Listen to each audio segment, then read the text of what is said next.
Hello, this is Coach from DFS Coach Talk. Real quickly before you watch the podcast, I want to mention a couple quick things. We really appreciate you tuning in. We have a special offering here at DFS Coach Talk that is different than any other DFS provider in the industry, and that's why we're the fastest growing. I build everything by hand. We have a group of pros that put in hours and hours every day preparing winning lineups for you in the NBA, NFL, PGA, and Major League Baseball. And we're also doing bonus coverage right now of KBO until sports come back. So join now, get a free month this whole month. The memberships don't start until July 30th. So enjoy that, make some money, build some bankroll. Definitely engage with us on all social media. Enjoy the podcast, and let's take down some money and just crush it. Summer is here, and sports are finally back, which can only mean one thing. It's time to kick back, relax, and make some cash. Everyone has to start somewhere, which is why you want to get off on the right foot by choosing an established book like mybookie.ag. And with all the major sports seasons just around the corner, there's never been a better time to get in on the action. Dynamic betting lines and a simple-to-use platform make the process easier than it's ever been. Create your account in just a few easy steps. Deposit and begin placing your bets. Sign up now using promo code Coach Talk to get your deposit matched halfway, all the way up to $1,000, plus $25 extra free play. That's promo code Coach Talk. Use it to score yourself an extra piece of the pie. With MyBookie, you bet, you win, and most importantly, when you win, you get paid. Hello and welcome to DFS Coach Talk. I am Joe Sarvati, affectionately known as Coach. And for this KBO slate on this wonderful Saturday, July 18th, I am joined by what I call the KBO sensation himself, Mr. Freddie Mills. Freddie, how are you today? Feeling pretty good. How are you? It's a beautiful day here. Plan on having a barbecue later today. So sun's shining. Life's good. How about yourself? You know, I was mentioned to you before the pod, I'm actually feeling a little better today, so I'm fired up about that.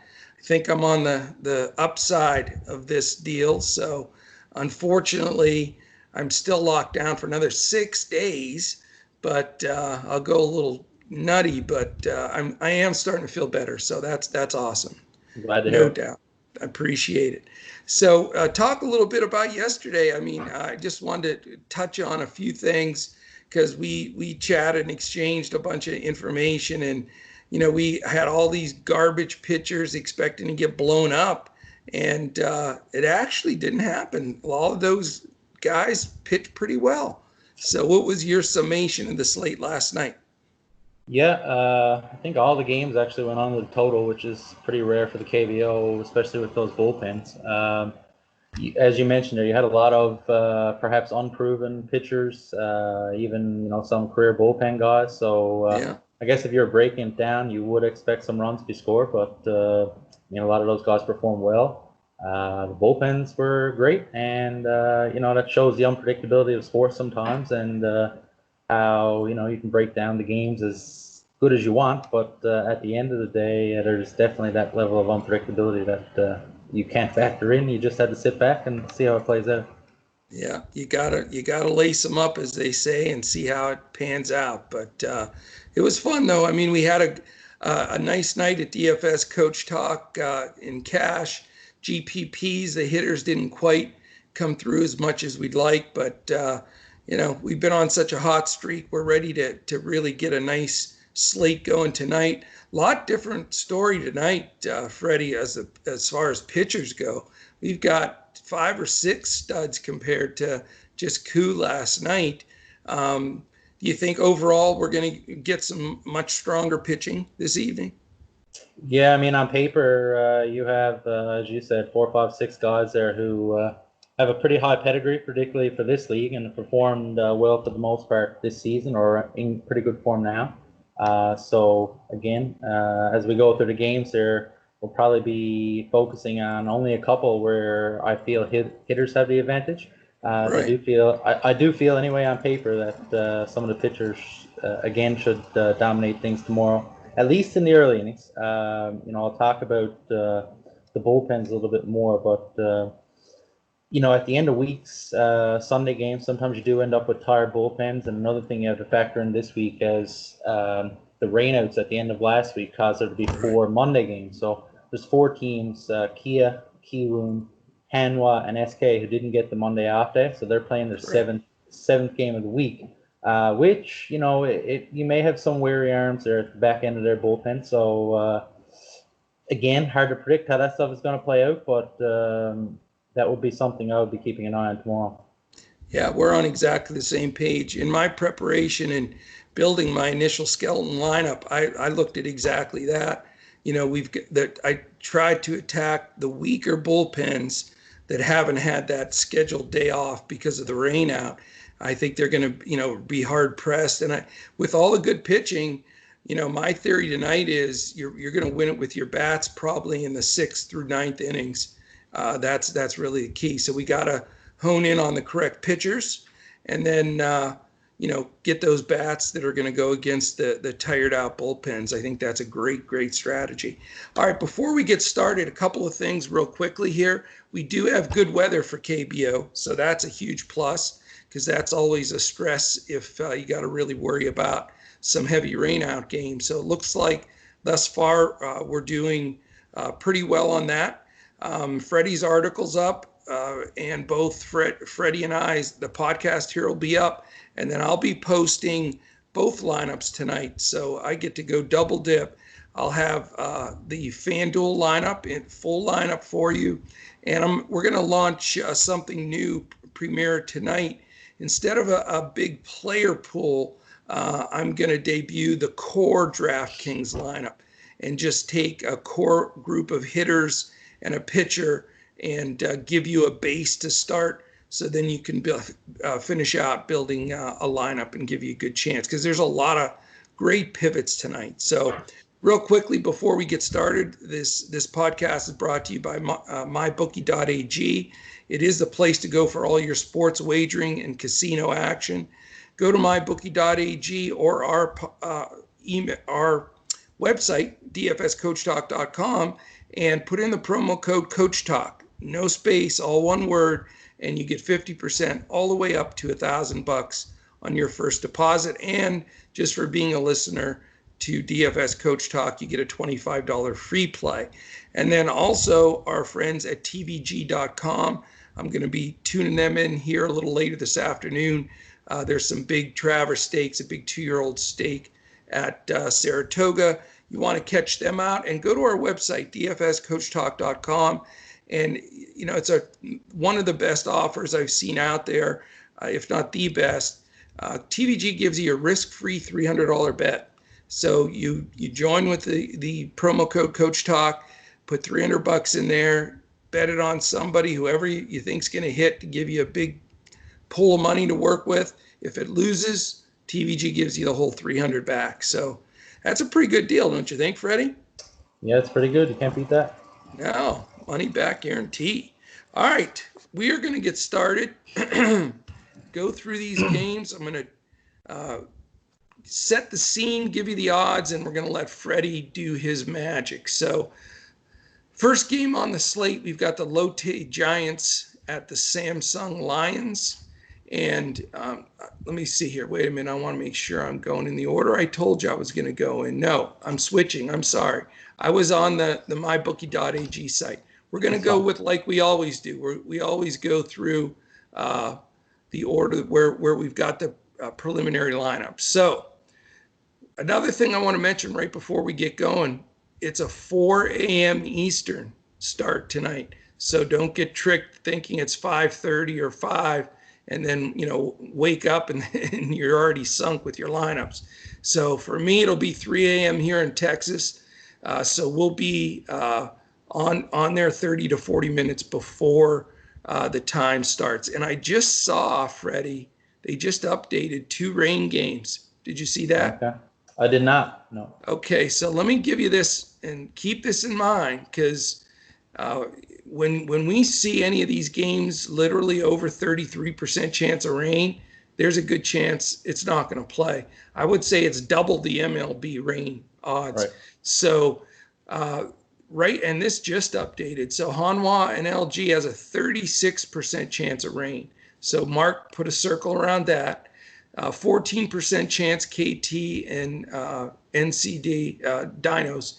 Lotte Samsung only 6%, 21% for Doosan Kia, and the worst one, which is a bummer for me because it's a key game, is Kiwoom and SK, 61% chance of rain. Oh, wow. So get these lineups together, make it like they're going to all play, get in there 30, 40, 50 minutes ahead of lock so we can confirm all the rain games, all the lineups. I'll tell you, when this has happened, Freddie, as inconvenient and stressful as it is, it's given us a massive edge because there are people that get confused on the times. They sleep, they don't wake up, they don't even change the lineups. And, hey, if we get a 20% edge on the field from that, I like the numbers. So, all right, we're going to go through all 5 games like they're going to play, but you gotta watch them. So, okay, Hanwha Eagles 17-47 with Warwick Saupold. He's 5-7 with a 4.55 ERA, and the LG Twins 33-29-1 with Casey Kelly 4-4 with a 4.63 ERA. The updated MyBookie.ag odds, we've got the LG Twins. Wow, that is a big number. You want to take a guess how big of a favorite LG is? I would guess just because it's Hanwha, probably minus 210. Even bigger, 243. Wow. So big fat number for LG tonight. And the over-under is tied for the lowest on the slate at 8.5. So give us the money here. What do you got, Freddie? Yeah, there's a few things you need to know before looking at this game. Hanwha just called up their new import, Brandon Barnes. He made his debut today, picked up a hit. I think it's going to be a nice addition for them because they have basically got very little from their import hitters this year. They had Jared Hoying there who had a successful run with them in the past few years, but just couldn't put it together this season. So Barnes in the middle of that lineup, I think, can potentially do some damage. I've watched a lot of Hanwha games, and there's been a lot of games where they've just left runners on base. So, plug a guy in there who potentially can, pick up some key hits, and they may be a little bit more competitive. The other big thing, which surprises me a little bit with the odds, is LG is back to being really banged up. Their center fielder and leadoff man Lee Chun-Woon fractured his hand in yesterday's game, so he's now out 4 to 6 weeks. They're still without the third baseman Kim Min Sung. They're still without their DH and kind of their captain Park Young Tak, and one of their other key regulars Sheon Sung is struggling mightily, and they decided to give him a break. So going into this game, they're really without 4 hitters who they penciled in their top 6 preseason. So the depth in this league is something that people need to realize is not the same as the pro leagues over here. You take out some of the key guys, and they're just not the same quality coming up in the minor league. So, those would be, I guess, 2 of the big things pregame. If you look at the matchup here, it's one of the best pitching matchups on the slate on paper anyway. Hanwha's going with Warwick Saupold, who's their ace. He's been pretty solid all year. Saupold's a guy who's not going to light up any radar guns. He's not going to wow you with his stuff, but he's really consistent, really solid. I look at him as kind of like grinder, a pro's pro. Generally pretty consistent. Couple things, I guess. He had a rough outing last week against KT. And he gave up 6 earned runs in 5 2/3, so he'll be looking to bounce back. And generally, those veteran guys know how to kind of piece things together and get it back on the right track. One big stat, I guess, for him is he really struggles with right-handed bats. It's a 357 average on the season.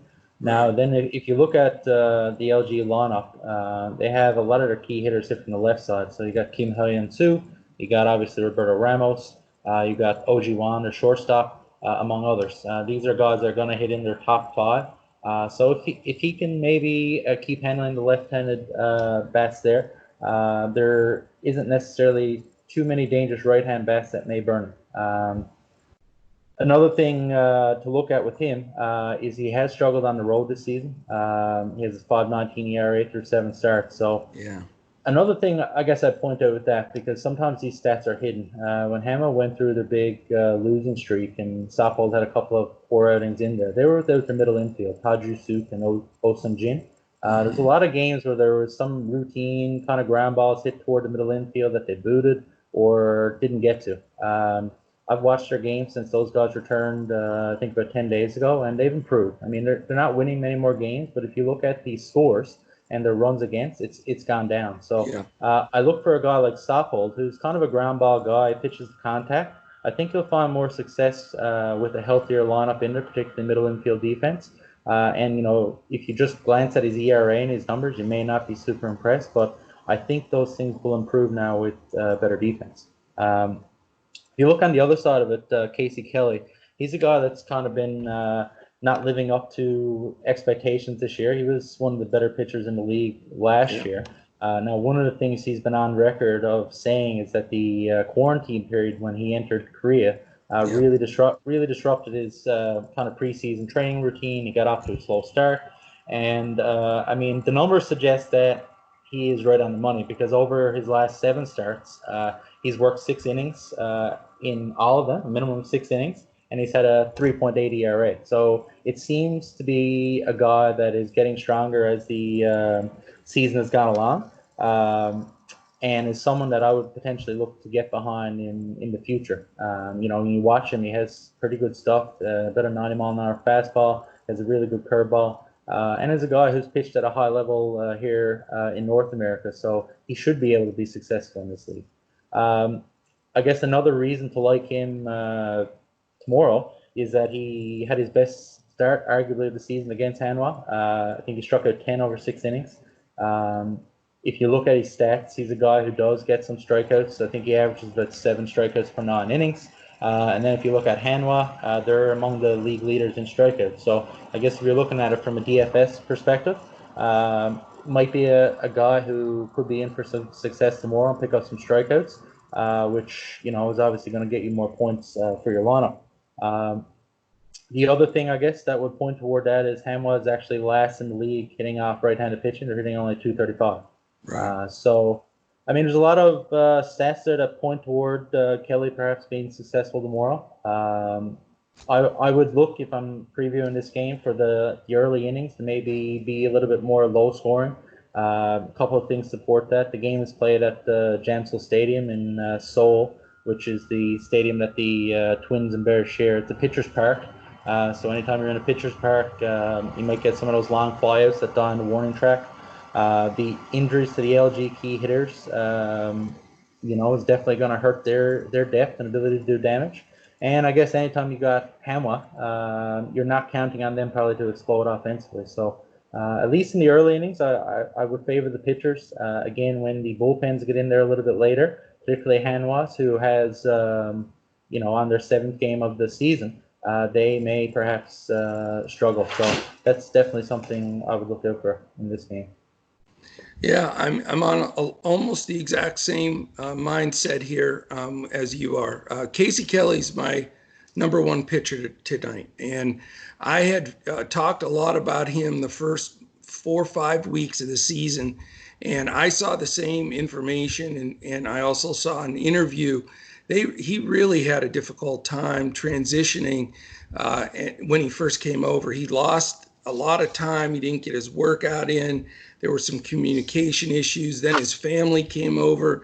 They were quarantined. So, I mean, he just was a mess that first 3 or 4 weeks and was totally out of it. And if you've watched him, his last specifically 3 or 4 outings, like you say, even maybe going back deeper, it's been a consistent progression. So I love that. I love the ballpark. I love the fact that he's going against Hanwha. I mean, that's worth a lot right there. And so, you know, just everything to me points to Kelly having a great game here. And I think he bears down because I like the under here. It's 8.5, which is the lowest and very low for KBO with the bullpens. But I think it's going to be an old-fashioned pitcher's duel to some extent. I can see a 4-1 kind of game going, and I just think Kelly gets the upper end of that. I think there's going to be a lot of people, Freddie, that stack some of these lefties from LG, thinking, okay, we got a righty, let's get him in there. Well, for those folks that don't realize it, Saupold's tough as hell against lefties. So, considering the banged up Twins, I don't like anybody on that side of the ball either. So for me, it's going to be all the way with Casey Kelly and monster fade of all the hitters in this game. Yeah, I think that's a smart strategy. Going to your comment about the full game total, that's something I've talked about on Twitter a little bit too. The 8.5 is a dangerous one just because these guys could control the game early, even, go 7 innings, 2 runs each, but the bullpens can get in there and wreck that under pretty quick. So we talked about it last time. If I was going to bet this game tomorrow and you did like the under, I would take the first 5 under, which is probably going to be 4.5. At least, again, you can control who's going to be on the mound, and if these guys show up with their best stuff, chances are it'll be tough going for the hitters. So that'd be just a quick comment on anyone looking to bet on the KBO. The 8.5s I would 100% stay away from, just because the bullpens they wreck them. So you gotta have a set to do it, man. But I got the set. I'm ready. Yeah. And what I may do is go the first 4.5 and then the full game as well, just in case the bullpen blows it. I got it. But here's the thing. I think the Twins win this game. And so at least you don't have to play that bottom of the ninth. That helps on the over-unders. That's certainly a good comment, yeah. So all of that saying, as excited as I am, 36% chance of rain makes me a nervous wreck. All right, let's go to game 2. This one has a much better chance of playing. It's the KT Wiz 31-31-1. How's that? Against the NC Dinos 41-19-2. We have Mr. Despagne at 6-4 with a 4.07, and Jay Hawk Lee 3-5 with a 5.88. And then as far as our mybookie.ag up to the minute odds on this game, we've got the NC as a underdog at home. You don't see that too often. So you got KT Wiz 129 favorite on the Despagne bandwagon, but the over-under is 10.5 in this game.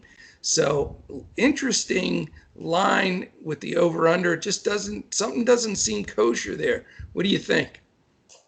Yeah, I guess first to comment on the over-under. 10.5, I feel is kind of factoring in the bullpens maybe later on, and the NC starter that I'll get to in a second. Both bullpens actually, even though we said they are still the 2 worst bullpens in the league, they've had a pretty good weekend. So that leads me to believe perhaps if you're looking at the full season as the sample size, that perhaps they're in for some negative regression tomorrow in the later innings. I agree. Yeah. If you look at the starting pitching matchup, Despagne is a guy who is among the harder throwers in the league for starters. 93, 94 with his fastball. A lot of sink to it. He likes to work the corners. He's a guy who's been kind of up and down. You know what I mean? He's on a really good run now. I think over his last 3 starts, he's only given up 5 runs in 20 2/3 innings.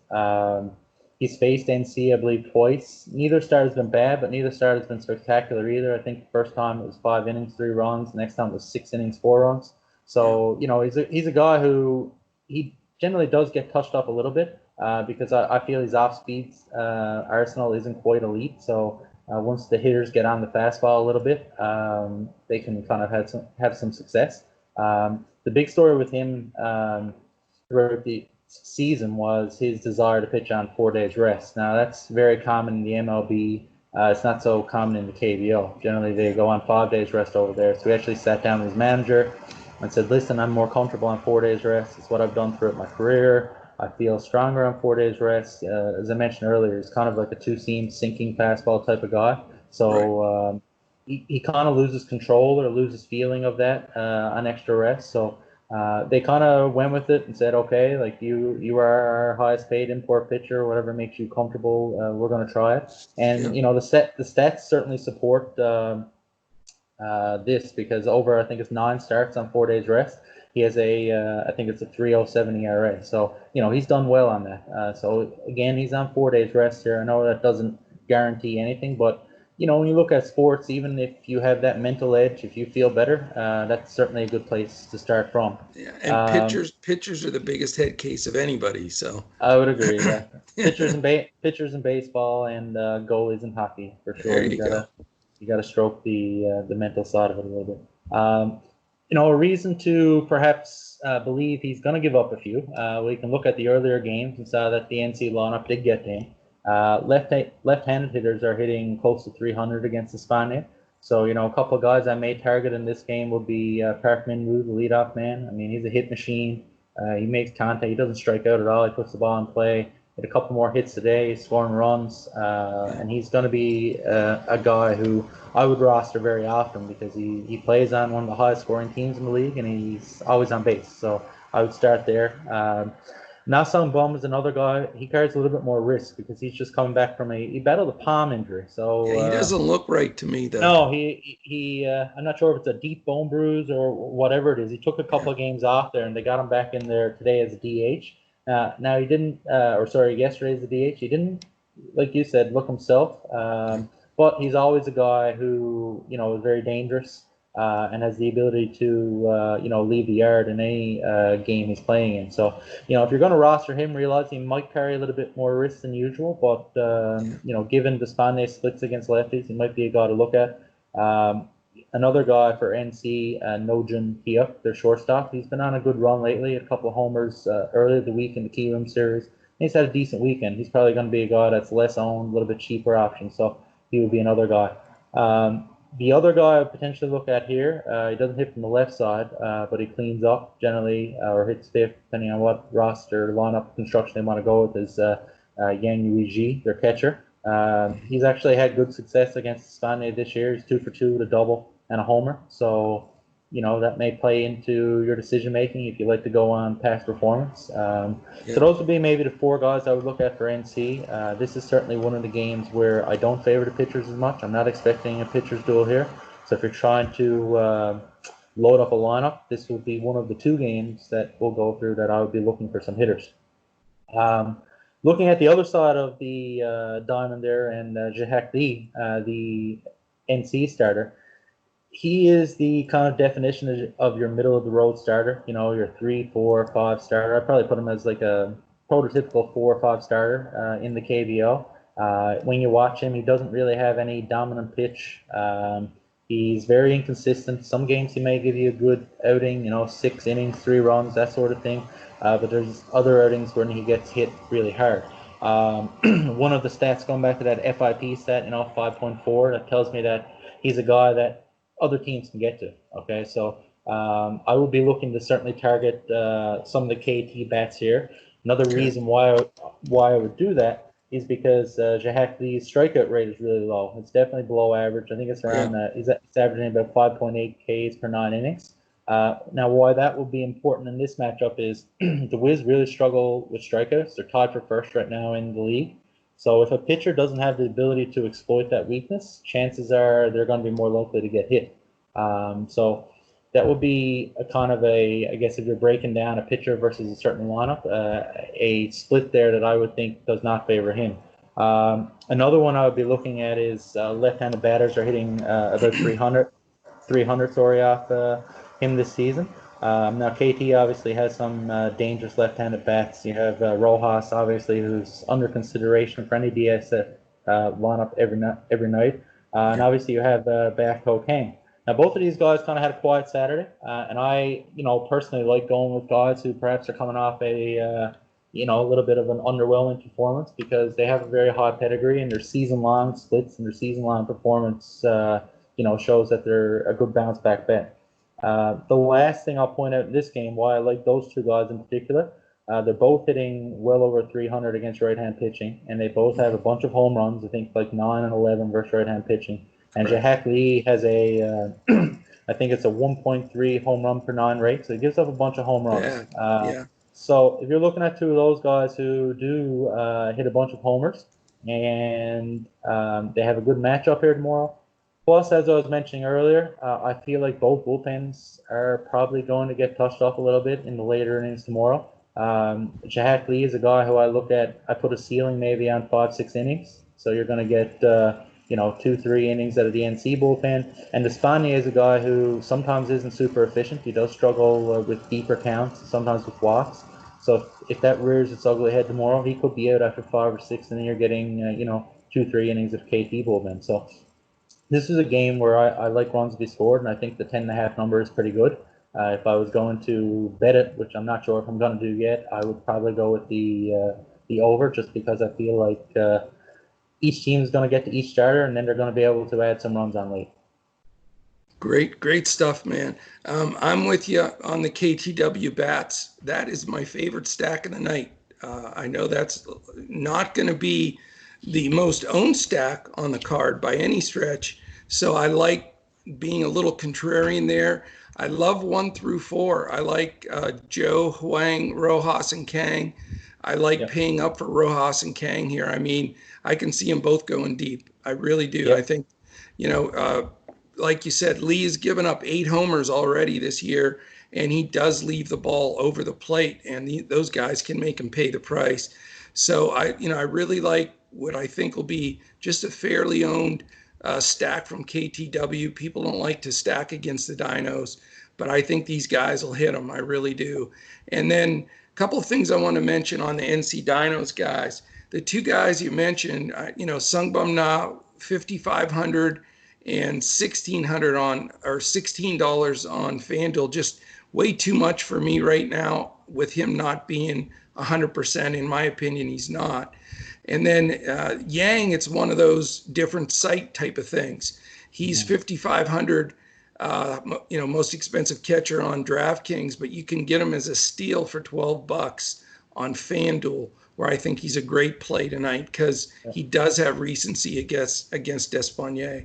So, Despaigne can get it when he's hot and he's throwing that ball.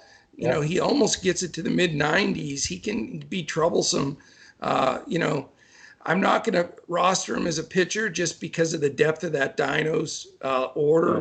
With Kwon, No, and Kang at the bottom, 7, 8, 9, it's pretty damn good. So for me, it's going to be KT stack.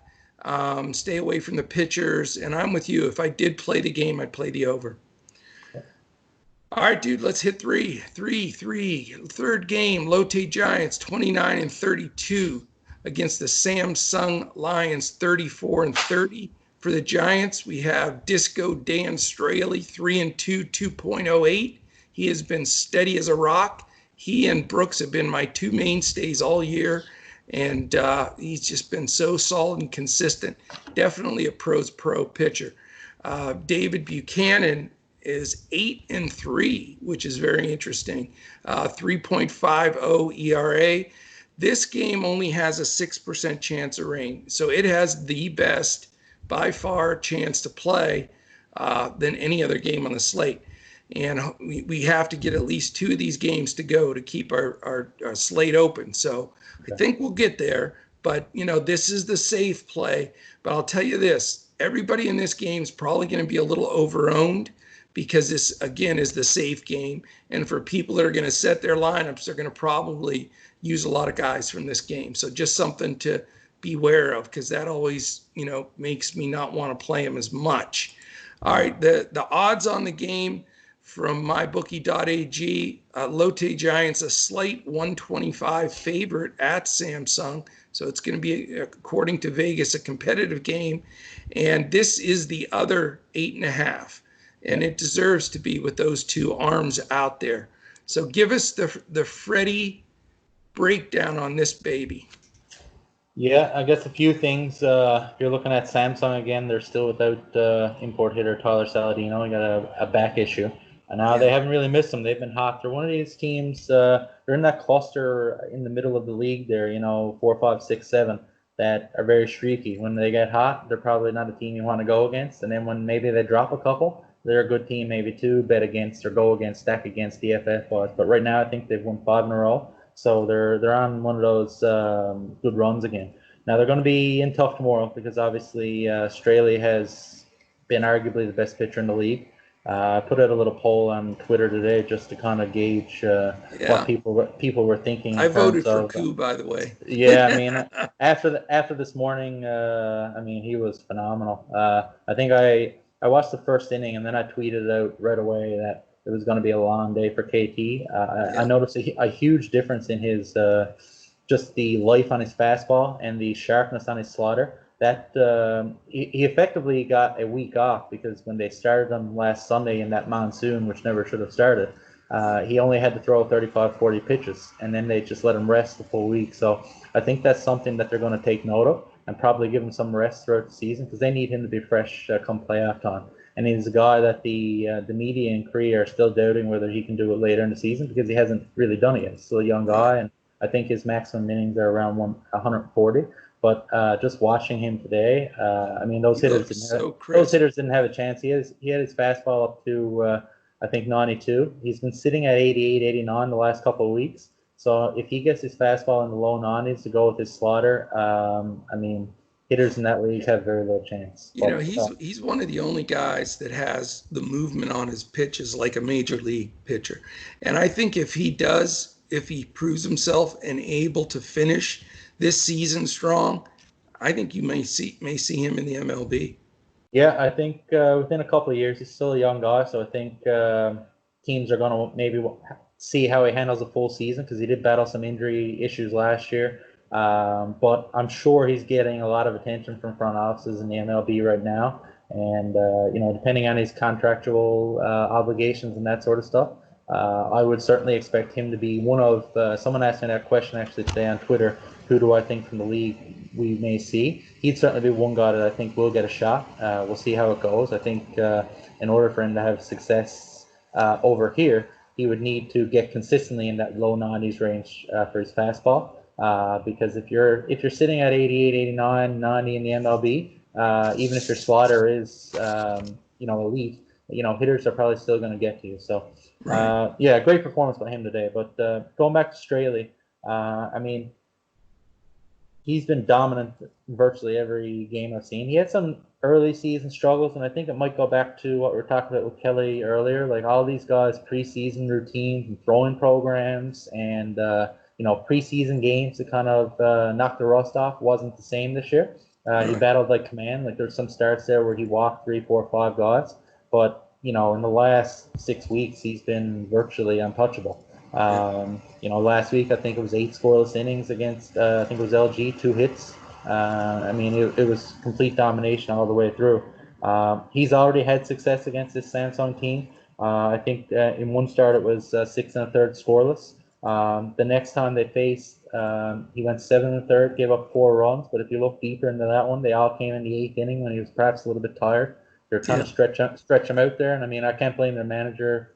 If he was on the mound, I would have a hard time going and getting him as well. So he's a guy where you expect him to be good tomorrow, going back to this 8.5 line.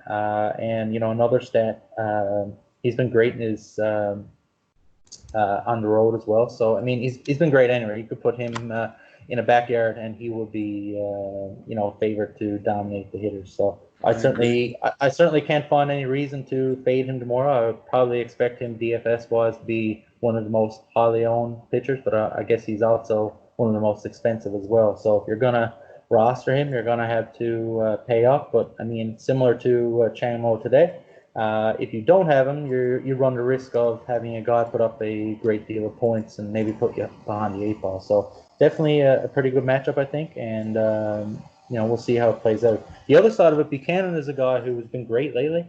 I think over his last 3 starts, he's only given up 2 runs. But I like him. He does have a few stinkers. If you look at it, if you followed him all year, when he gets hit, he tends to get hit really hard. But he gives up too many. He can give up some homers too. Yeah, I guess he's a guy when he doesn't quite have the sharpness to his breaking ball. He gets hit around a little bit. I do like him. I mean, he's been fairly consistent lately. The FIP number, I guess, will be a bit concerning. It's 4.67 compared to his 3.48 ERA. So that tells you maybe he's been a little bit lucky. But again, I think maybe some of that might be skewed based on a couple of those performances where he got hit really good. I think there's a start there where he gave up 8 runs. Another one might have even been 10. So he's had a couple of stinkers in there, which are going to cause your stat line to look maybe a lot worse than he's been. And if you're just going on his recent form, which is a lot of times what you need to do, he's been among the best in the league. Another stat, I guess maybe to consider against him here is he's struggled a little bit more so at home. He has a 4.53 ERA in his home park versus just over 1 on the road. I guess one thing to consider with any of the Samsung pitchers, and it's something that I've been following, is their splits home and road, because the park there in Diego in Samsung is more of a hitter's park. So I guess some of those balls that get up in the air, they tend to leave the yard a little bit more often. So it'll be something to keep in mind. I don't know if it will keep me away from rostering them tomorrow because he's facing Lotte, who, again, as I mentioned the other day, is a right-hand heavy lineup. They have generally 7 right-hand bats in their lineup. He's held right-handed batters to a 241 average. So he's had pretty good success against righties. I think a big reason why is a pretty sharp curveball, which I think can keep him off balance and is a nasty pitch to put him away. He's not a big strikeout guy, but he works both sides of the plate. He has a lot of experience. He knows how to pitch. So I'd certainly favor Straley. I don't know how you could not, based on how he's looked throughout the season. But I get why the line is so close. I mean, Samsung has been hot.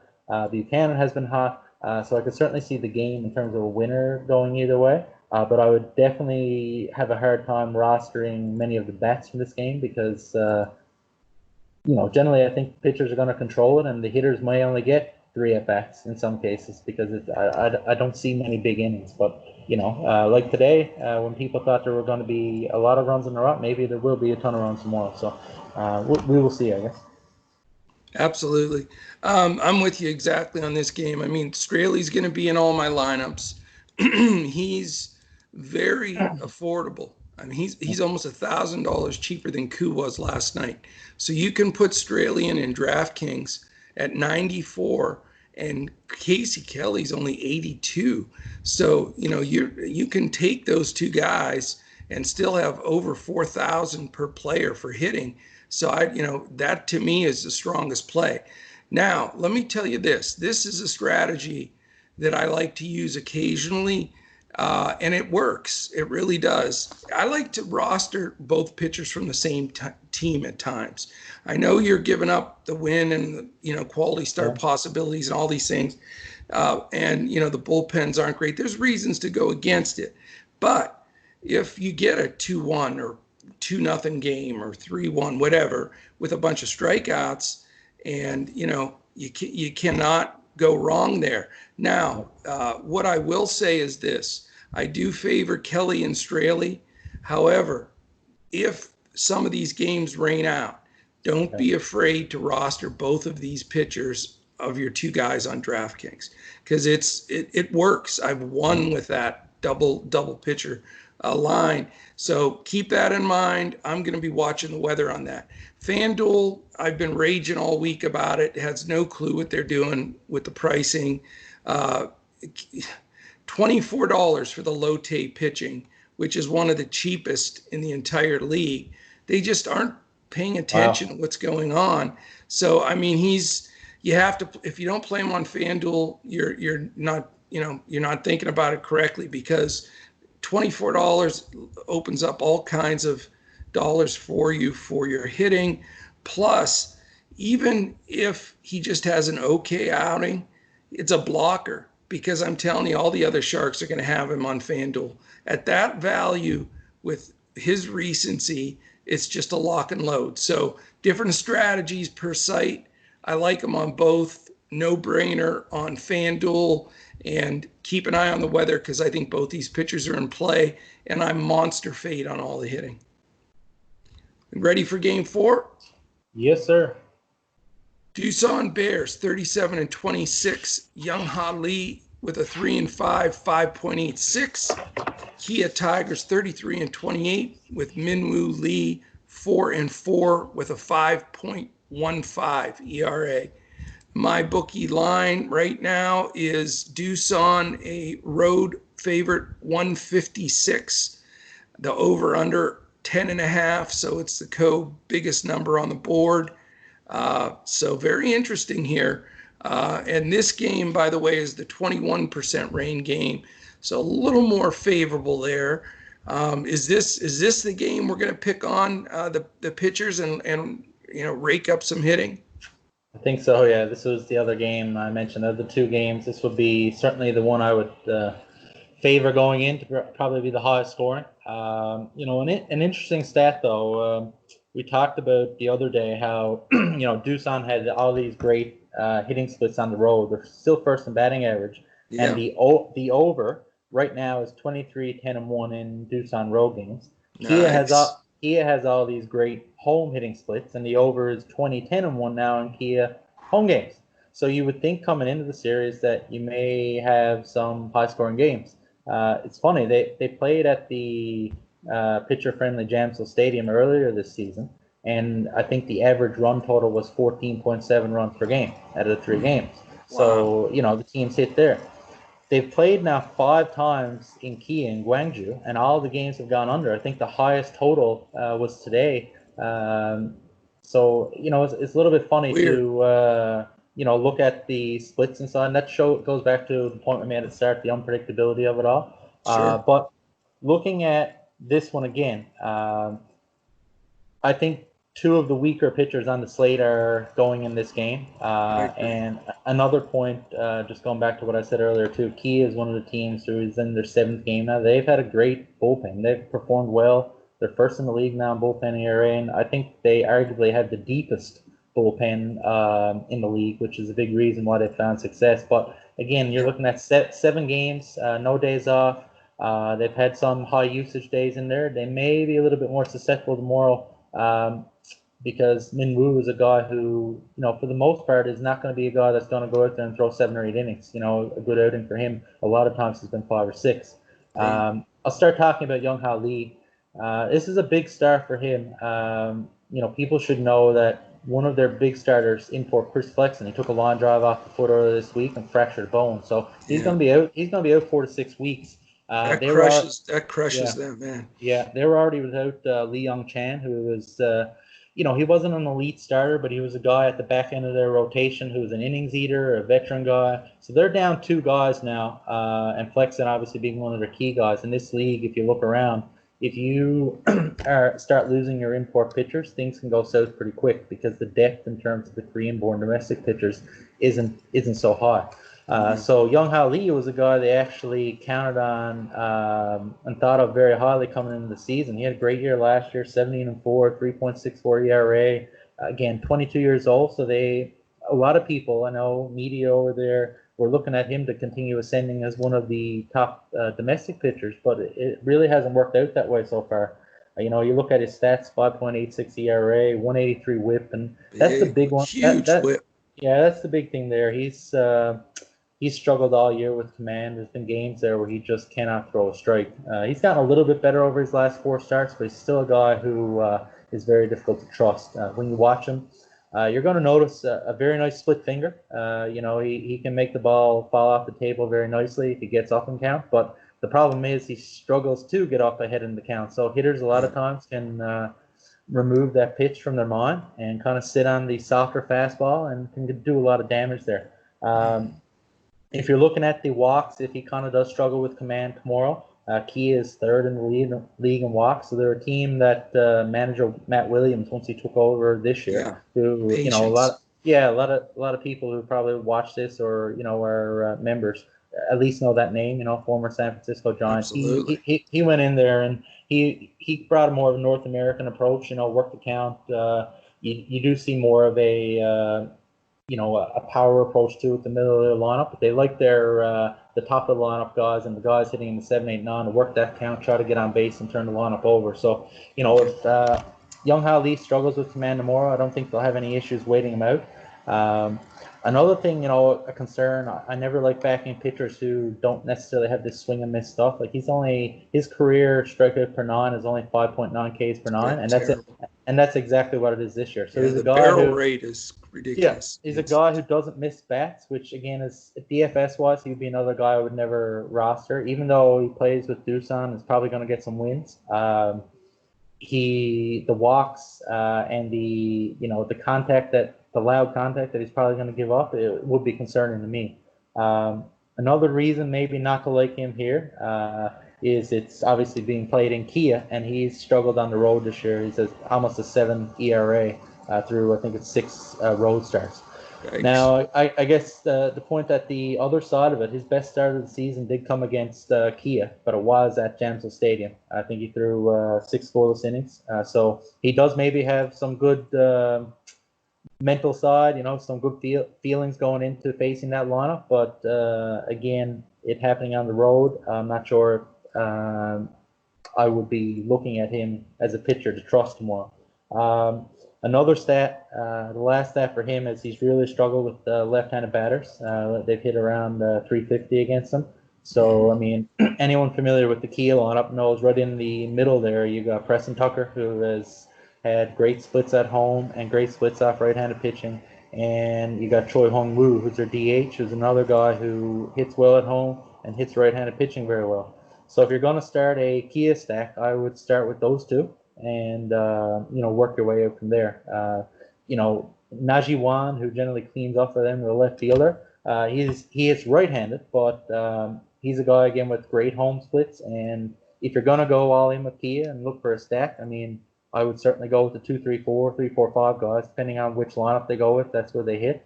And, I mean, you can look at the rest of their lineup and maybe roster other guys as well. So they're certainly a team I like. I think it's going to be a big start for Young Ha Lee. I'm not sure if he's going to feel any extra pressure knowing that Flexen is out. The team is really counting on him here to eat innings and step up. But, I think he's going to be in tough because, Kia has been quiet the last couple of days. So I feel like this is a spot where some runs are going to be scored. On the other side of it, Minwoo Lee, he's been one of the better, more trustworthy back end of the rotation starters. Again, not a dominant guy. He gets the job done. We'll put it that way. You know what? He doesn't have too many stinkers. But when you look at his overall arsenal, he's generally sitting around 87, 88 mile an hour fastball. He has an okay curveball. But again, nothing that's going to overwhelm hitters. No. He has been better in his home park, just under a 4 ERA. So, he has maybe a level of comfort there.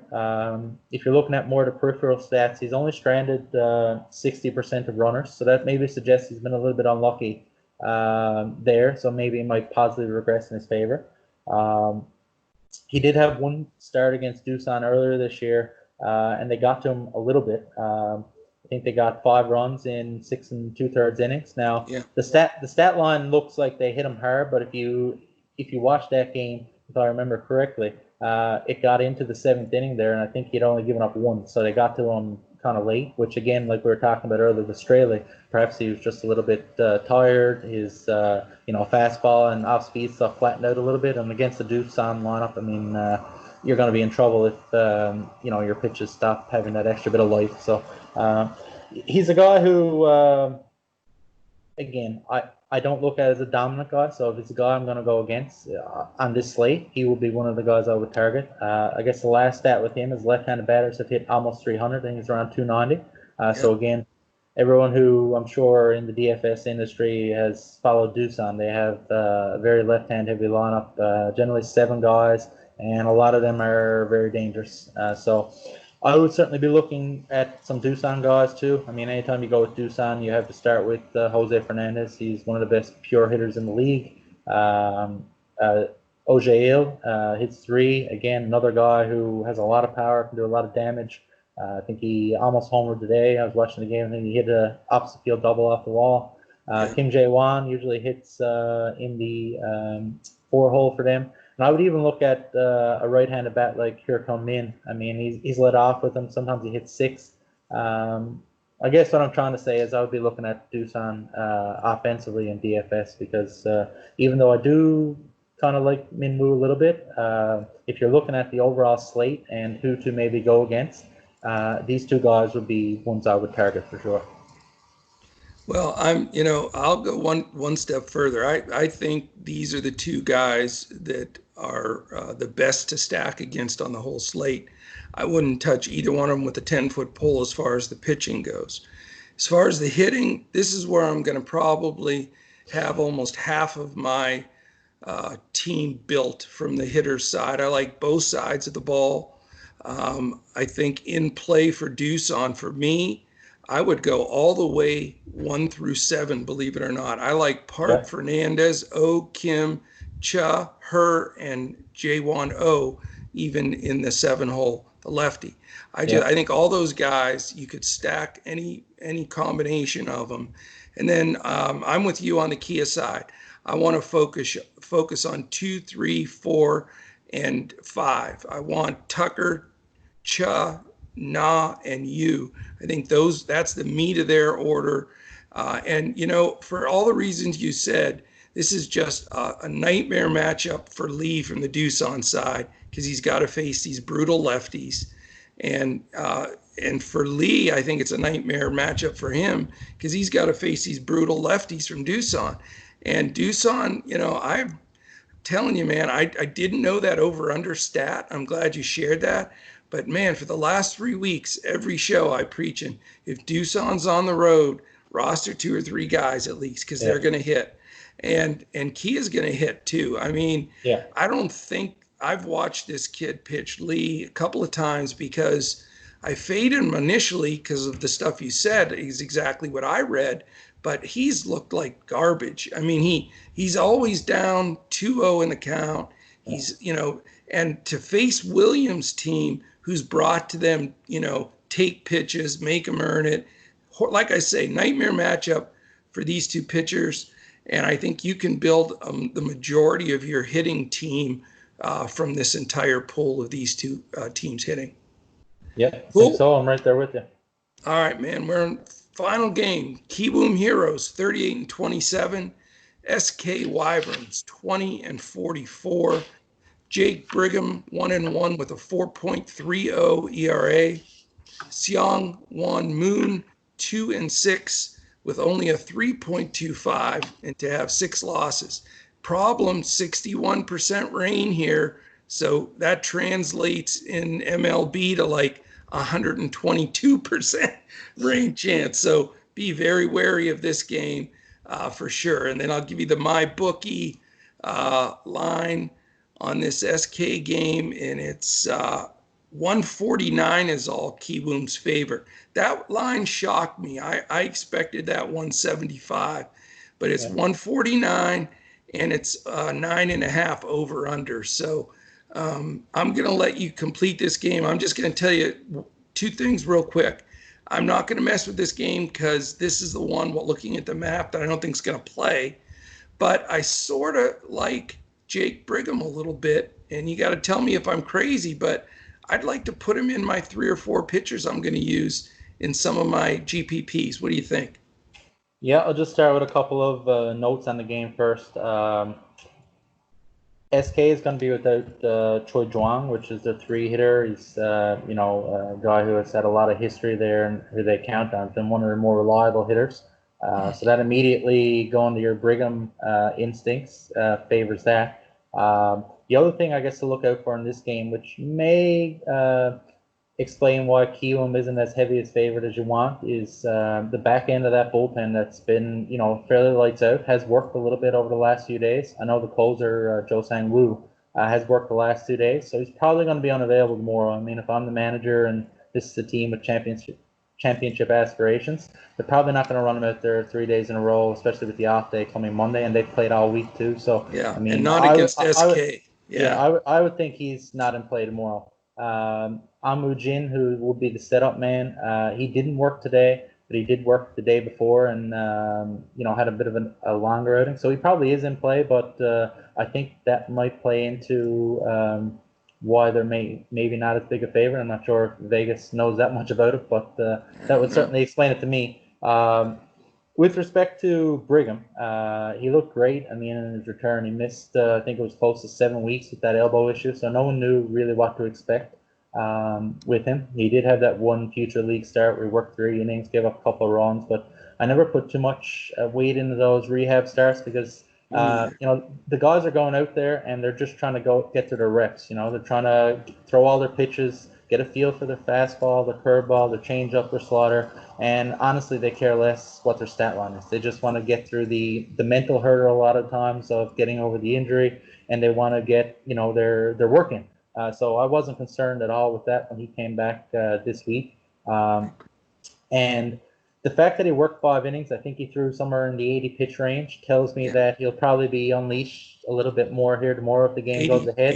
82 pitches, and also want to mention, he struck out 18 strikeouts in his last 4 outings, only 2 since he's come back. But his ratio to strikeouts, that puts him in the list for me. So I just wanted to mention that. That was on my in my kind of brain to talk about because the Wyverns are actually 3rd in the league in strikeouts, and he has, as you mentioned, a high strikeout rate. So I mean, if you're looking from a DFS point of view, he would be a guy that can potentially rack up some Ks tomorrow. I'm thinking probably 91, 92 pitches would be a logical pitch count, which is plenty. Yeah, I feel like they'll easily let him go past the 80 mark, like he stuck around last time. I guess it depends on maybe the stressful innings, how many jams does he get in, that sort of stuff, and I guess they'll play it by feel. But if he's strong, I could easily see him getting into the mid-90s, even maybe 100. I don't know if they'll go past 100 because, again, he's coming off an elbow issue, and he's a guy who they're counting on to be their co-ace with Jokic. I don't think they're going to be too crazy, but he's a guy that I would certainly expect to be able to give you 5, 6, maybe 7 if he can be efficient. And like you said, he can probably rack up some strikeouts, particularly without Zhang in there as one of the more dangerous bats. If you're looking at Brigham, I guess if you haven't seen him pitch before, he's one of the top pitchers in the league last year. Has some experience over here in MLB organizations. He gets his fastball up there to 92, 93. He was touching that there Tuesday in his return. His best pitch, I think, is his curveball. It's nasty. The Korean hitters don't see a whole lot of these plus off-speed pitches. Curveballs, sliders. I mean, you look at how KT reacted to Chang Mo's slider today. I mean, they just don't pick up. They don't see it. No, the spin rate is so high that they just don't have a chance, right? They can't recognize it. It makes his 91-mile-an-hour fastball look like it's 98 when you follow that up from a curveball. That's right. So anytime you get a lot of these import guys out there with particularly plus off-speed pitches, you get some funny swing and misses. And Brigham's a guy, too, with his fastball. It has a lot of sink to it, so you'll see a lot of ground balls. So, again, I like him tomorrow. If you're planning on going with him, I don't think you need to be worried about his injury status or being on a certain pitch count. I think he's a guy who can have success and likely will, put up some points. On the other side, Moon Sung Wan is actually one of my favorites in the KBO. He's a guy who doesn't get a whole lot of respect maybe from the general public because you look right away and you see that win-loss record and you say, he's not a guy I want to go with. But if you look at his stats, he's been great. I mean, if you watch him too, he's a consistent guy. He throws strikes. He doesn't walk anyone. Like anytime I am going to bet on a game or I am going to, if it was going to be DFS, I would be looking for pitchers who don't beat themselves first and foremost. So nice. I'm looking for guys with low walk rates because if you're going to put guys on like Young Ha Lee, then the earned runs can come with 1 hit versus stringing together 2 or 3. Right? I'm with you. How do you manage losing 6 games with only an ERA over 3? I would never. That's the thought of it. Anytime I bet on him, I bet as an under, a first 5 under, that sort of thing, which is probably how I'd look in this game if I was going to bet it again.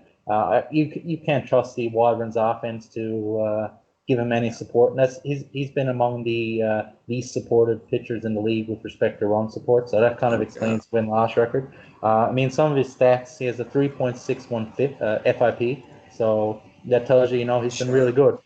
65 to 19 strikeout to walk ratio. So a pretty high strikeout rate. And then anytime you look at Kiwoom, their team has a very similar approach to a lot of teams here in the MLB. They like the long ball. They have a lot of swing and miss. They're tied with KT actually for the most strikeouts in the league. So they're a team too that if a pitcher has some swing and miss stuff and can get the strikeout, they're a team that can be had in that way.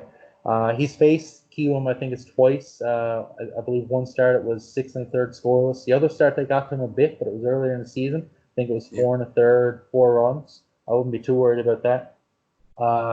He's been equally as effective versus left-handers and right-handers. I think he's held left-handers to a 254 average and a right-handers to 219 average. So, I mean, that shows you who has stuff that plays. Pretty good fastball. He even kind of outguns Chang Mo a little bit. That was kind of the big talk in the Korean media that even though he's a little bit older, he was getting his fastball up there 90-91. And he has a pretty good off-speed arsenal, a nice curveball and a changeup that helps him keep left-handed bats at bay. So he's a guy I really like. Anytime you're going against the Kiwoom offense, they can explode at any time. So I would never pick SK to win, even though he's, in my mind, their ace.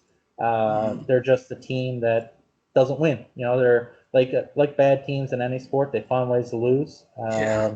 So, I mean, going from a DFS perspective, it would be hard for me to roster many bats here. I wouldn't roster too many. If you want a one-off, I guess a guy here or there. I mean, you look at Kiwoom and Jung-Hoon Lee.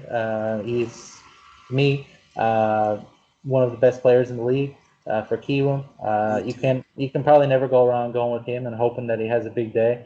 The Wyverns are a little bit more from day to day. It's hard, especially with Zhang out now. They have a lot of guys who can do it from day to day. A couple of the young guys that I mentioned the other day, and even Romac. But if I was going to one off there, I'd probably have to go with Dong Min Han. He's my favorite hitter on their team that recently got him back. But again, it would be a game where I expect the pitchers to control things early, and then who knows what can happen in the later innings when those bullpens get in there.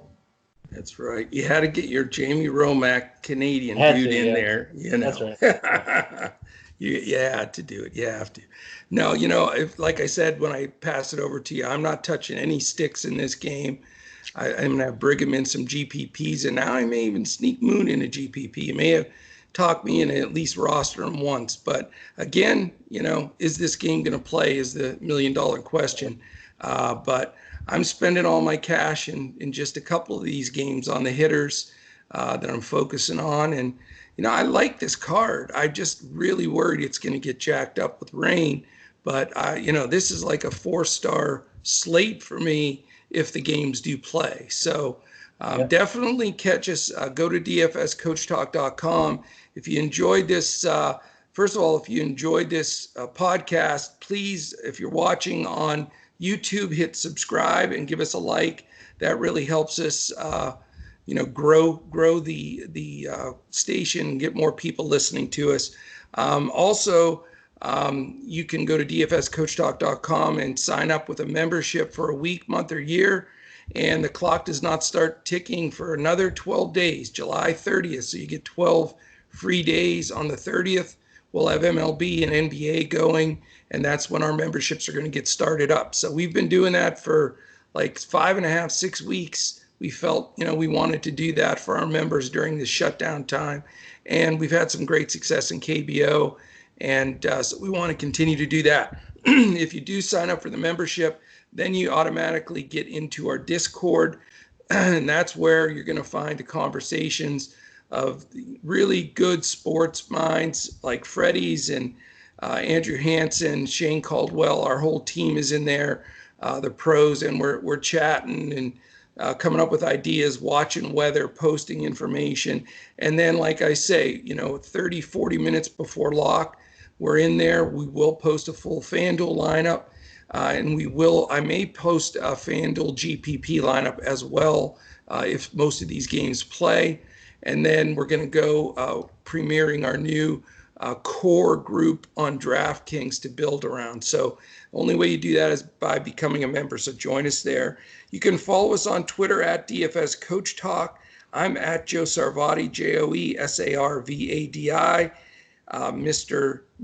Mills here is at Freddie Mills, that's FreddieMills7. And then we have Andrew Hansen at Language Olympic, and our man Sugar Shane at DET Sports Shane. Check us out on YouTube, hopefully as you're doing now.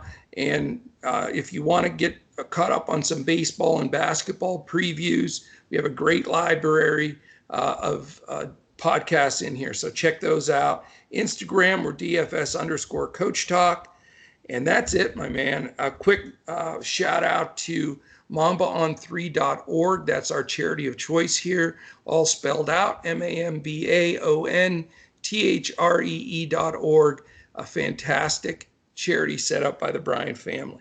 So Freddie, listen, man, you're the best. Like I said the other day, stumbling across each other and you and Andrew connecting a lot and getting you aboard with us is just phenomenal. I'm going to keep chasing after you to try to get you involved with us in MLB and PGA, because I think you're, like I said, just a super stud in this stuff. So great to have you on the team. I'm sending you out some Coach Talk gear, so you'll be able to come on looking all, merched up. Looking forward to it. Looks good. Looks good. I'm looking forward to it. Oh, thanks, man. So thank you so much for jumping in today. I know it was on a whim we were able to squeeze you in. So spend the rest of the day with the missus so you don't get in trouble. I don't want her mad at me. That's so I'm gonna start the barbecue now and enjoy the rest of the evening. Yeah, I think so. That's the plan. So. Beautiful. It's a beautiful evening here, so I'm hoping to enjoy it for sure. Awesome. Any final words on baseball? No, definitely looking forward to it tomorrow. A lot of pitchers I enjoy watching. I mean, I'm definitely someone that enjoys watching pitching, growing up as a pitcher. So I'm hoping the rain stays away and I get to watch the games. Certainly good luck to anyone who is making a lineup tomorrow, and certainly wish you all the best. Fantastic. And again, thanks for joining me today, and everybody, thanks for listening. This will be out plenty early for everybody to give a good listen tonight. If you have any questions, hit us up on Twitter, or you can jump in our Discord and we'll be in there chatting, and I'll be in there before lock. So we're off tomorrow, no KBO. So we will be back in here on Monday. Andrew and I will be at the helm for some KBO. So thanks for listening. Enjoy the rest of your weekend. Enjoy that steak, medium rare, a little salt, a little garlic. You're set to go. Okay, fine. All right, man. Thanks again, and thanks for listening. And we'll look to see you again on Monday when we crush it in DFS.